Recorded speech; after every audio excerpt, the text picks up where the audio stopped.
출애굽기 14장 1절로 9절 말씀. 오늘 말씀은 바로가 마음이 변하여 출애굽한 이스라엘 백성을 추격하는 것을 내용으로 하고 있습니다. 그래서 오늘 말씀 제목을 바로가 마음이 또 변했다라는 제목으로 은혜 받기를 원합니다. 첫 번째로 이스라엘이 바닷가에 장막을 치고 있을 때 바로의 마음이 변합니다. 1절 말씀 보면요, 출애굽한 이스라엘 백성은 비하히롯 앞 바할스본 맞은편 바닷가에 자리를 잡았다. 그럼 바닷가 맞은편에 자리를 잡았고 앞쪽은 바다, 뒤쪽은 광야가 되는 것이에요. 그래서 갈 곳이 특별히 어느 쪽으로 가야 될지, 그냥 광야가 아니고 바다가 아닌 쪽으로, 바다가 아닌 쪽으로만 쭉 내려가면 되게끔 길이 그렇게 잡혀 있는 것입니다. 그래서 이제 한 방향밖에 갈 수 없는 곳, 그곳으로, 근데 그 광야로, 그 길은 방향은 자꾸 광야로만 내려가는 그 길을 이제 선택을 하게 하고 그 자리를, 길목의 자리를 잡게 된 것입니다. 여호와께서 그렇게 하라고 하셨기 때문에 그렇게 했습니다. 거기 자리 잡은 이유는 하나님께서 지시하셨습니다.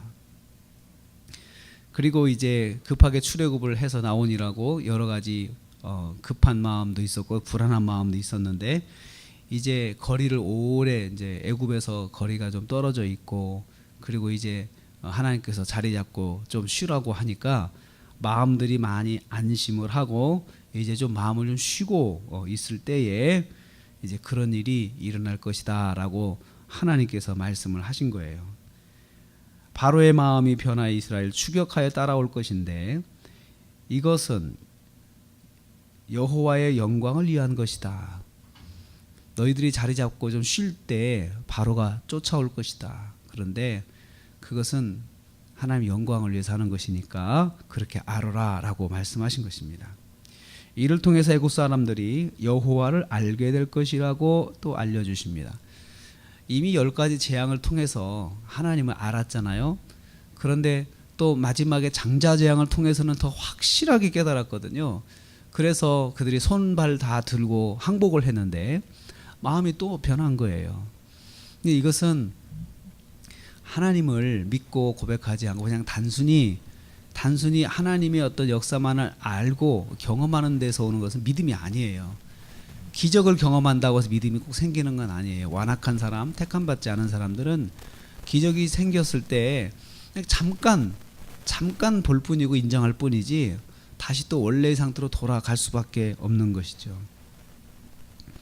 여호와의 인도하신 가운데 있는 것은 분명한데 앞으로 위기가 올 것이고 그 위기는 하나님의 영광을 위한 것이다 라고 하나님께서 분명히 말씀을 해 주셨습니다.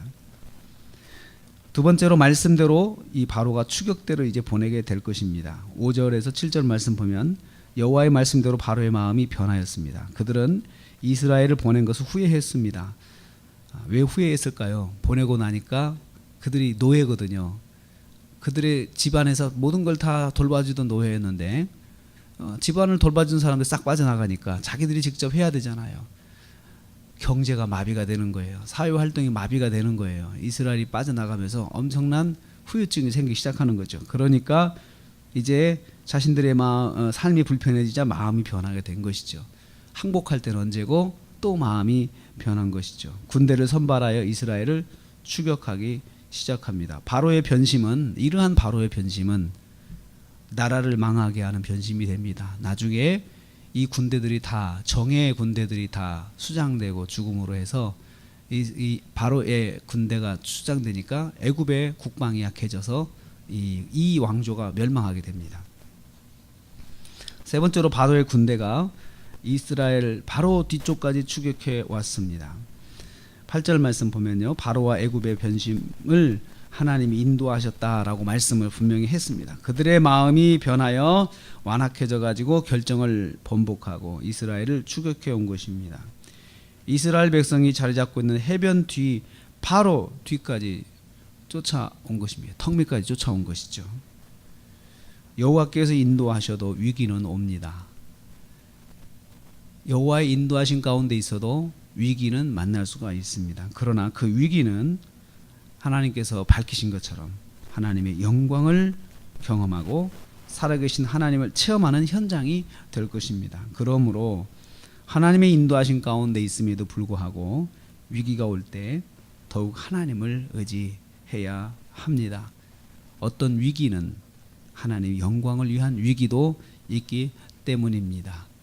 하나님이 인도하신 가운데 있는 이 출애굽 가운데 있는 이스라엘 백성, 장자의 재앙을 통해서 구원을 받은 이스라엘 백성이 또 다시 위기를 만날 것인데 그 위기는 하나님의 영광을 위한 것이다.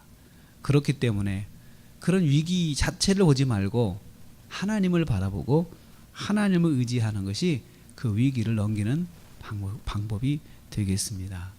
오늘도 우리가 하루를 시작합니다. 하나님 인도하신 가운데 있어도 우리한테도 역시 어려운 일이 일어날 수가 있습니다.